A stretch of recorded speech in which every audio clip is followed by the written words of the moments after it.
Muito bem, muito bem. Agora sim, gente, vamos lá, né? Fala finalmente gravando e iniciando a nossa aula então de hoje, dia 28 de julho, né? Fechando esse mês com mais uma semana. E eu tinha combinado, né, com vocês na última aula que nós hoje, devido à discussão que fizemos, que tomou bastante tempo na aula passada, que era principalmente focada no Enem, né? Nós acabamos não fazendo a análise do texto da UFMS. Então, hoje a gente começa pelo caminho oposto, né? A gente começa fazendo a análise do texto da UFMS e, posteriormente, analisamos a proposta Enem. Então, eu queria compartilhar aqui com vocês o material. E aí, eu não sei se vocês chegaram a ler o exemplo, né, que eu tinha pedido para dar uma olhadinha por conta dessa pré-análise, e aí eu faço, então, agora com vocês uma observação. Essa análise do texto da UFMS, a gente pode considerar como produtiva para outras bancas também, tá, gente?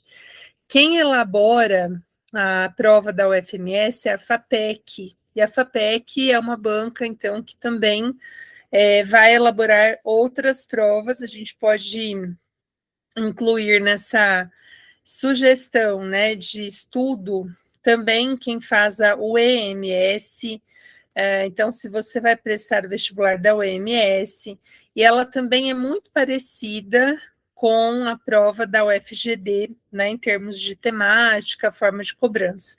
Então, dá para fazer um bom aproveitamento, né, em relação à orientação e análise aqui desse texto de nota máxima dessa banca. Vamos lá.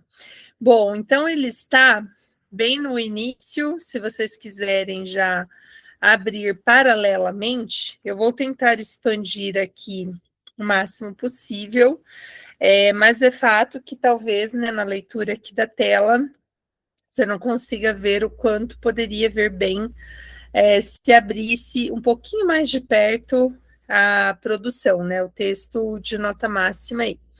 Então, essa redação, ela foi uma nota máxima recente da UFMS, e o que ela tem de importante, né, o que a gente vai destacar? Alguns aspectos da estrutura e alguns aspectos, né, do desenvolvimento dos repertórios, a forma como a pessoa que tirou essa nota máxima trabalhou com as informações dentro da produção dela. Então, vamos lá. Para quem abriu o slide à parte, só para vocês se organizarem, então está no slide 7.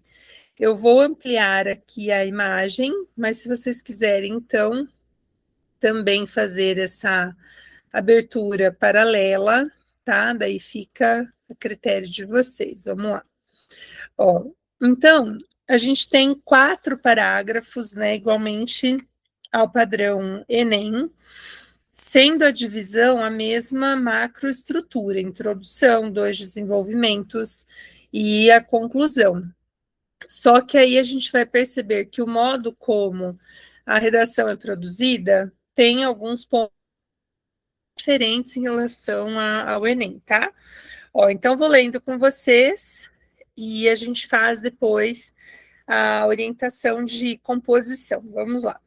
Então, a introdução diz assim: a natureza na fumaça se mistura, morre a criatura e o planeta sente a dor. Essa afirmação na música, né? Então, essa afirmação da música brasileira Filho do Dono, de Flávio José, reflete a atual situação deplorável do meio ambiente natural no mundo e a sua relação com as ações humanas, especialmente no que diz respeito, tá? Então, especialmente no que diz respeito às mudanças climáticas. As ações individuais, como reduzir o consumo de carne, energia, água de forma sustentável, são frequentemente destacadas como fundamentais para combater o problema. Contudo, a questão permanece gerando dúvidas relacionadas à eficiência da ajuda de cada indivíduo diante da gravidade da crise ambiental. Nesse sentido, é importante avaliar a importância dos pequenos gestos individuais e a necessidade do desenvolvimento de políticas públicas e mudanças estruturais. Bom, para quem lembra, esse tema aqui, a gente falou dele na semana passada, né? Vou voltar aqui um pouquinho. Era essa proposta aqui: ações individuais no combate às mudanças, né, climáticas, obrigação, moral ou solução ineficiente. Então, eu disse para vocês já na última semana, se quisessem ler, para vocês virem com uma noção de como que era o tema e como que essa redação de nota máxima, né, o FMS vale 1000 pontos na prova de redação, como que ela tinha sido produzida. Então, gente, olha só, é um texto que partiu de uma pergunta, né? Eu queria posicionar bem essa parte. O comando era uma pergunta e ele trazia essa indagação. As ações individuais, então, elas são uma obrigação moral ou elas são uma solução ineficiente? E para essa pergunta, como é que foi que essa pessoa aqui gerou uma resposta e onde que apareceu, né, essa resposta? Ó, vejam que ela diz assim, tem o repertório, ela cita, né, o trecho da música brasileira Filho do Dono, de Flávio José. Ela cita qual que é a crítica que a música faz e como que se articula ao tema, então tem ali essa informação, né, marcada, e ela gera uma retomada direta da frase, ó, as ações individuais, como reduzir o consumo de carne, energia, água de forma sustentável, são frequentemente destacadas como fundamentais para combater o problema. Contudo, ela faz uma refutação. Contudo, a questão permanece gerando dúvidas relacionada à eficiência da ajuda de cada indivíduo diante da gravidade da crise ambiental. E aí ela vai fechar, né, durante o fechamento do parágrafo, é que ela evidencia o posicionamento. Ela diz assim: nesse sentido, é importante avaliar a importância dos pequenos gestos individuais e a necessidade de políticas públicas e mudanças estruturais. Gente, então percebemos que estruturalmente, ó, vou pôr aqui do ladinho, né? Se o seu foco inicial, então, falando hoje da UFMS, tá falando da UMS, falando da UFGD, né? Essas provas muitos de vocês farão. Reparem que a gente tem um repertório, esse repertório, assim como no Enem, gente, na introdução, ó, vou pôr aqui no nosso comentário aqui do lado, é um repertório mais específico, essa nota máxima, não é um repertório de bolso, né? Então, se a gente for falar assim, o que é o repertório de bolso que tem sido o problema, né? O repertório de bolso seria uma citação daquelas que a gente diz assim, ó, essa serve para tudo. E essa não serve para tudo, a que ele usou, né? A música faz uma reflexão sobre a atuação dessa falta de cuidado, né, com o meio ambiente e o ciclo negativo, porque ele diz que morre a criatura e o planeta sente a dor. Então ele faz uma reflexão a partir desse trecho aí. Ainda no primeiro parágrafo, o que aparece no segundo período, gente? Aparece a mesma coisa do Enem, tem uma problematização a partir do tema. Então, repara que bem no meio ele diz assim, as ações individuais têm importância para reduzir o consumo de carne, energia, água. Aí ele diz assim, contudo, né? Então ele traz aquele contudo, que é um motivador de contraposição, né? Então, quando ele diz assim, contudo, essa relação permanece gerando dúvidas, então gerou uma problematização a partir do tema oferecido. E fechou o terceiro período apresentando a tese. Muita gente tem dúvida, né, se deve levar para o texto uma construção que pareça o Enem, né, nem num sentido assim mesmo de tipo de argumentação. Depende muito da proposta, né? Então a gente vê que aqui nesse exemplo, a tese está retomando, né? Vou por aqui, ó, retomar a frase tema e retomar a frase tema, deixando claro se tem uma posição qual em relação a essa frase tema.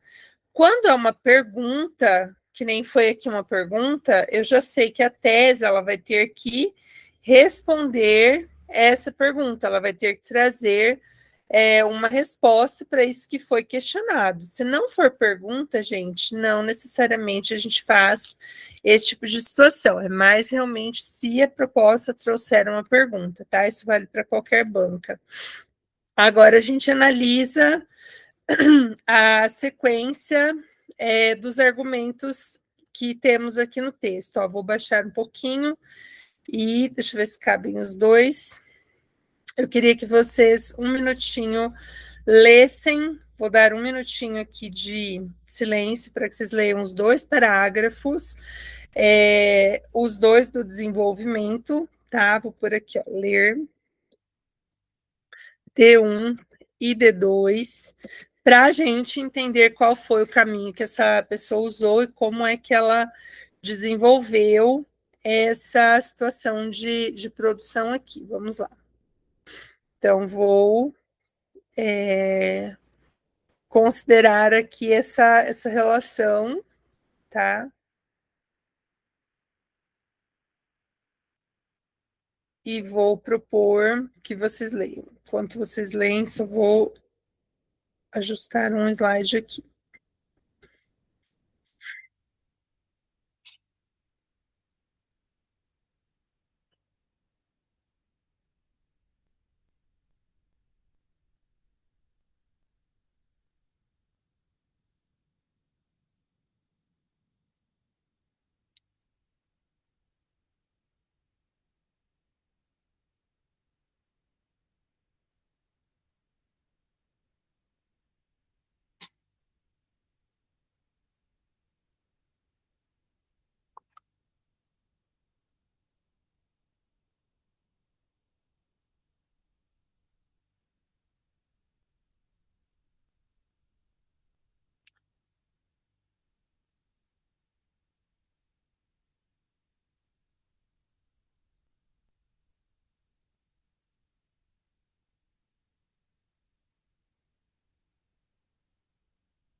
Ok, gente.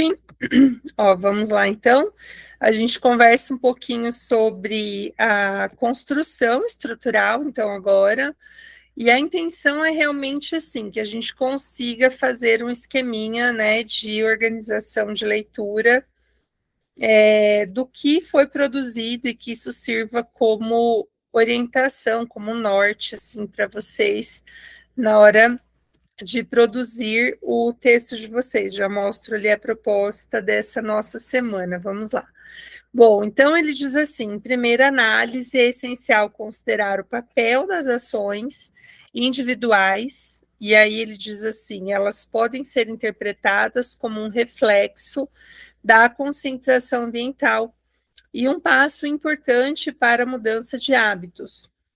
Quando uma pessoa adota práticas como consumo consciente, a redução de desperdícios e o uso de transportes públicos, ela não apenas contribui diretamente para a diminuição da liberação de carbono, mas também se torna exemplo para outros, estimulando uma cadeia de mudanças positivas. E aí ela finaliza dizendo que a multiplicação de ações individuais pode criar um movimento coletivo, ainda que o impacto de cada uma delas, de fato, limitado, né? Seja de fato limitado. A moralidade dessa atitude está relacionada à responsabilidade de preservar o meio ambiente para as futuras gerações, tornando uma obrigação ética.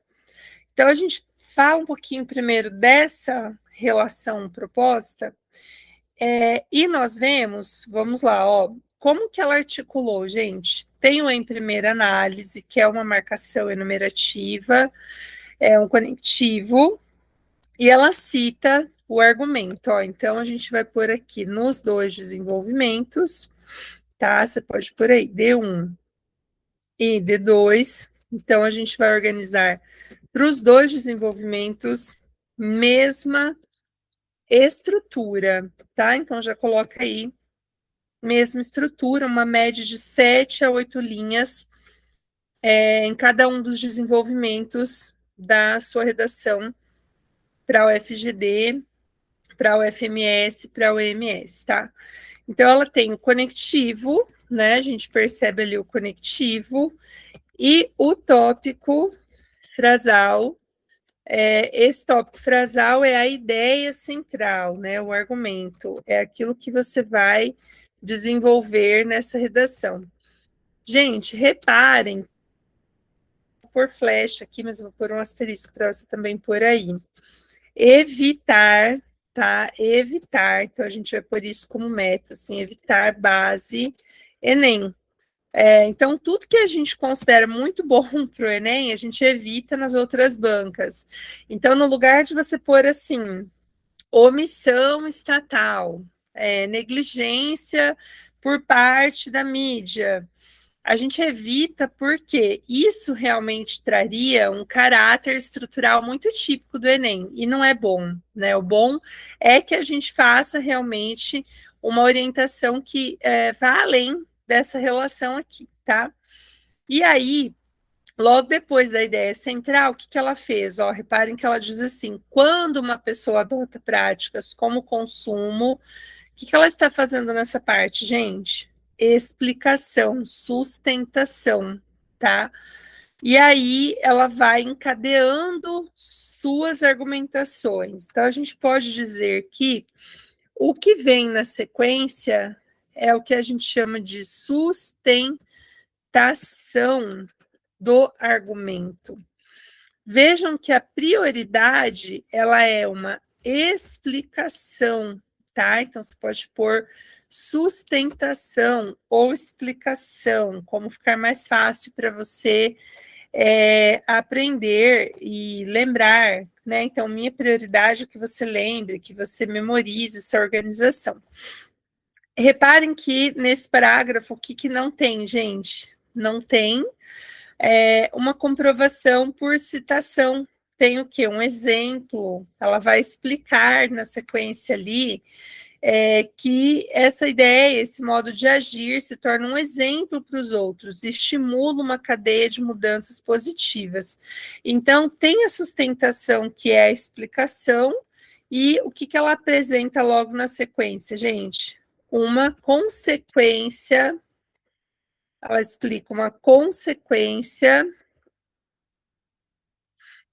da ideia explicada, que é o que a gente chama, tecnicamente, só vou pôr aqui para vocês lembrarem, de encadeamento lógico. Esse encadeamento lógico, ele é, então, a ligação de explicações. E aí você vai pôr uma marcação aí para mim. É durante essa parte das consequências que você está apresentando que podem aparecer os exemplos concretos, que ilustram, que exemplificam,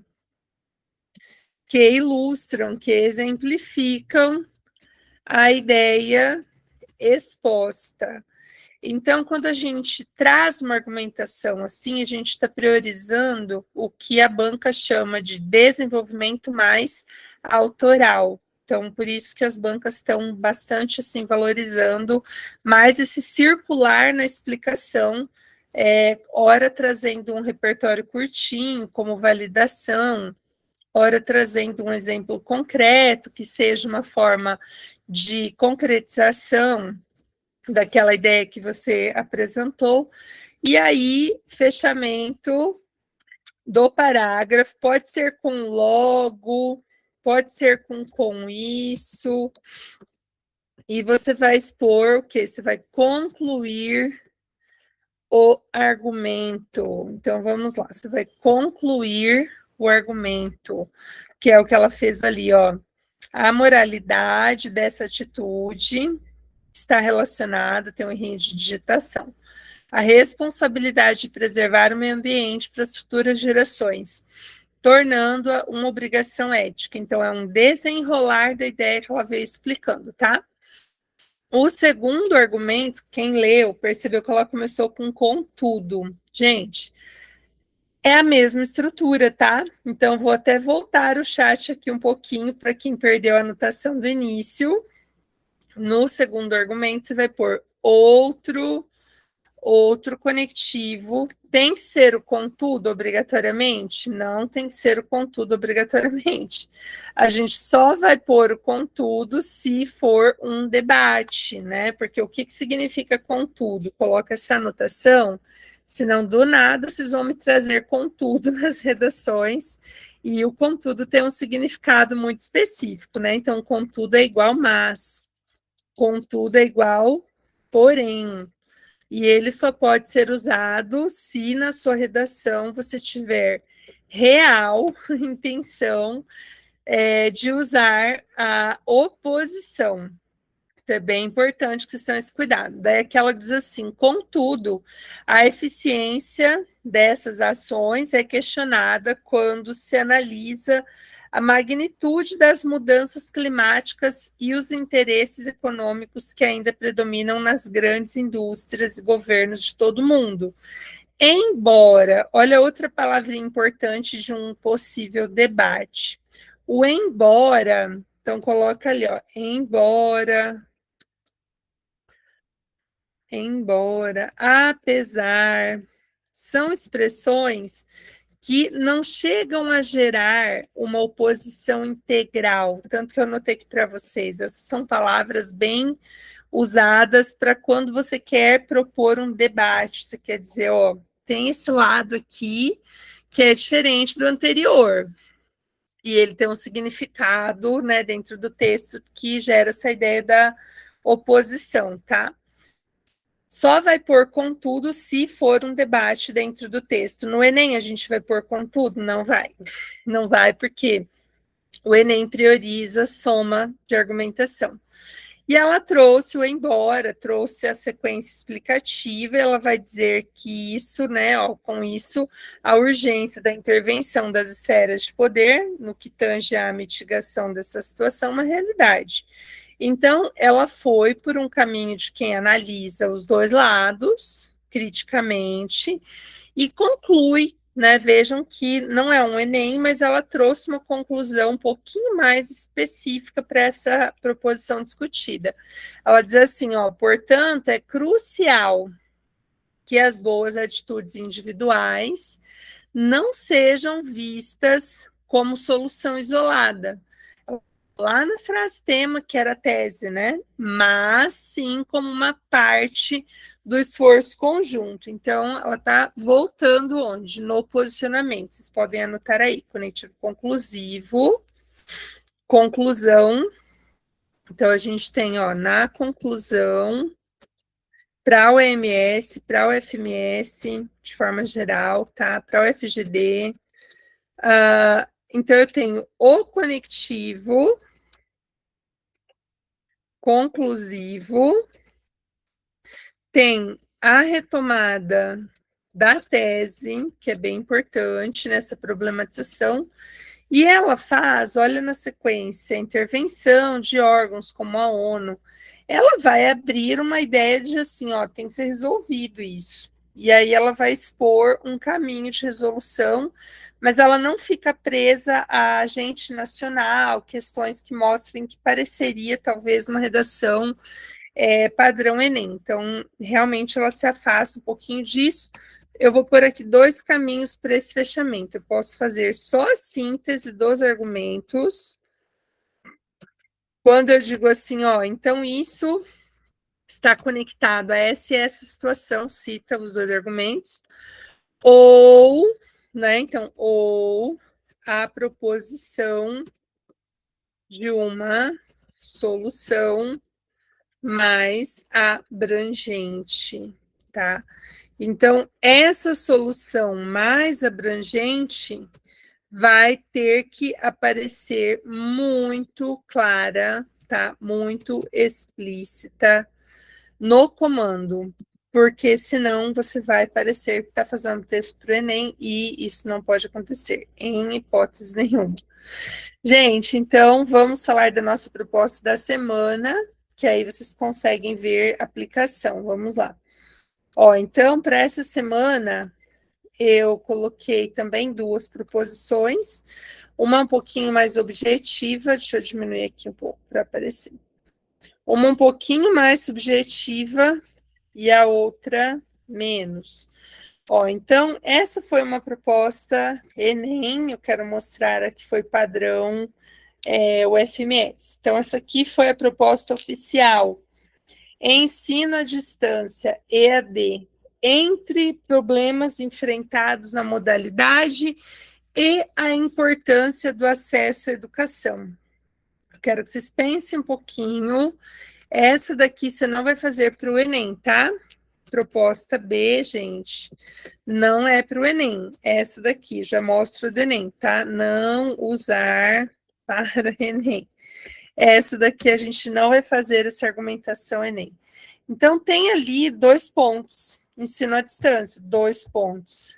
Entre os problemas enfrentados e a importância do acesso à educação. Quero que vocês pensem um pouquinho. Como que você... Não estou pensando em argumento ainda, tá? Eu estou pensando em, olha, eu faria causas, efeitos, eu faria desafios.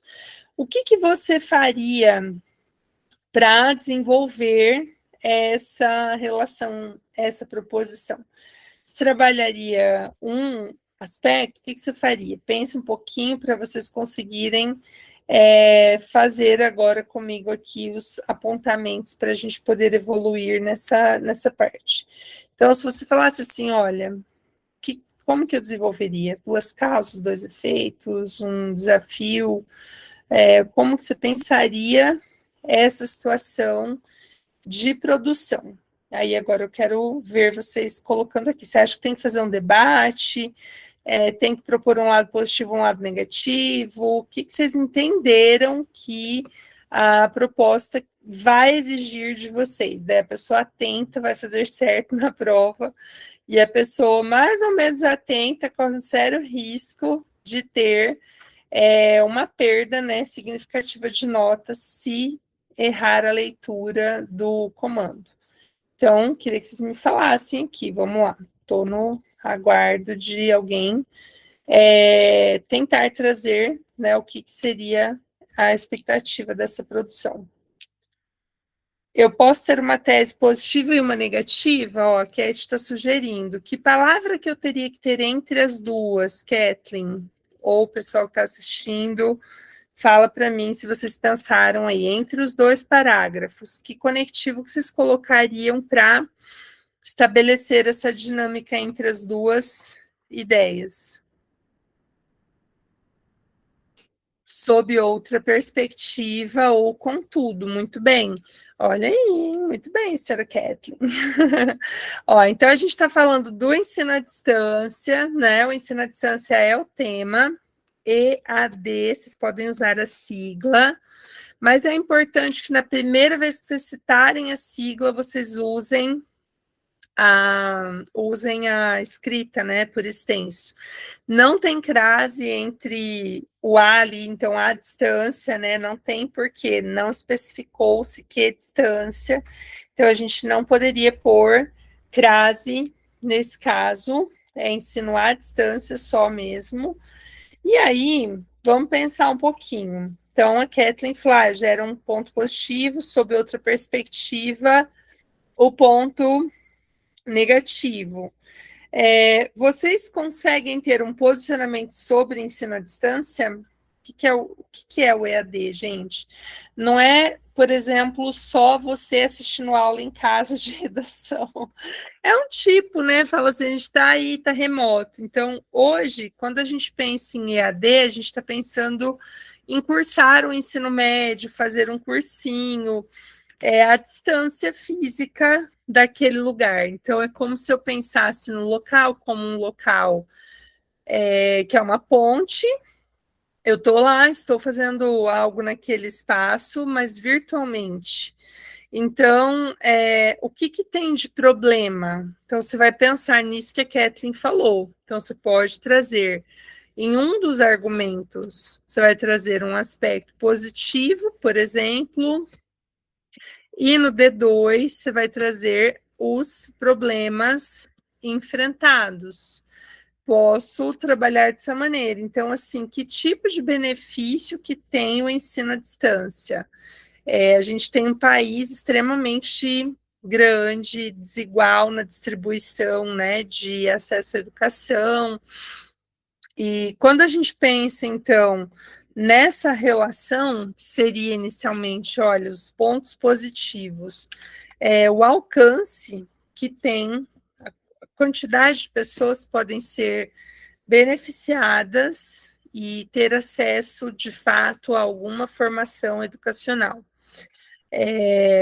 Porém, qual que é um problema enfrentado? Daí se colocaria sob outra perspectiva, qual que seria um problema enfrentado por conta do ensino à distância? Gente, eu posso dizer que um aspecto assim, que eu acho primordial, desigualdade social, né? Então, assim, mesmo sendo à distância, muita gente não vai ter internet, não vai ter o dispositivo, né, para acessar esse conteúdo, não vai ter esses tipos de situações que auxiliem a resolver a ideia do acesso, né, a ideia do compactuar com essa relação. Então, D1, pontos positivos, sob outra perspectiva, D2, e sustentação dos problemas que isso possa gerar. Em relação à conclusão, então eu tenho que solucionar qual ponto? O ponto que eu discuti como sendo o ponto problema. Não vou propor uma necessidade de solução detalhada, ou nem vou propor, vou dizer, olha, então existe uma situação que é tal, essa relação está atrelada a qual e qual ponto de motivação, certo? Aí, do mesmo tema, deixa eu voltar aqui um pouquinho, peraí, gente. Do mesmo tema, aqui. Então, eu fiz uma pequena adaptação, né, para que a gente tivesse um tema Enem, e coloquei perspectivas da educação à distância no Brasil. Então, a ideia seria assim, bom, você acha que a educação à distância, nesse momento, e futuro, né, porque perspectivas, você acha que nesse contexto cultural, temporal, nesse momento que a gente está, quais são as perspectivas da educação à distância? Eu posso dizer que ela tem um caráter inclusivo, porque ela abre precedente para mais pessoas do que uma sala física comportaria, né? Eu posso falar, gente, do que mais? O que vocês pensaram aí? Vamos lá. Vocês destacariam algum ponto positivo, além desse que eu falei? que vocês colocariam nessa parte? Eu posso dizer que as perspectivas num parágrafo e os desafios no outro parágrafo, posso, tá? Então, perspectivas e desafios. O que se espera diante desse contexto? Qual é o argumento? Vai ser o ponto de sustentação principal. E aí você vai pensar num segundo, né? Então, quais são desafios promovidos pela educação nesse sentido? E aí você pode pensar assim, bom, então perspectivas, como que vai atingir as pessoas e como que essas pessoas estão reagindo a essas mudanças. Então, eu diria assim que é um ponto de desenvolvimento esse bem legal para o Enem, tá? Esse especificamente eu gostaria que fosse feito para o Enem. Bem, então é isso para essas duas produções. E aí, na semana próxima, a gente entra num processo de retomada detalhada do Enem, né? Então, assim, a gente vai lá para a base, vou mandar mais textos para vocês, para a gente ler, né, pontualmente, assim, os diferentes de fazer a proposição. E aí, é isso. Então, são duas propostas. O número mínimo e máximo, a Ju está perguntando da UFMS, é 20 a 30, Ju. 20 a 30, tá? Então, 20 a 30 linhas é bom, um tamanho padrão, tá bom? Gente, é isso por hora, né? Então, essa semana, fazer a proposta da UFMS, pensando num texto um pouquinho mais solto nesse sentido, e sugestão fazer, então, esse aqui para o Enem, trabalhando nesse contexto que eu expliquei, que eu acho que vai assim fluir de uma forma bem pontual, como eles queriam realmente da sua participação. Gente, é isso. Muito obrigada, uma ótima noite para vocês. Até semana que vem. Beijinho, gente. Beijo. Obrigada. Boa para vocês. Até. Tchau, tchau.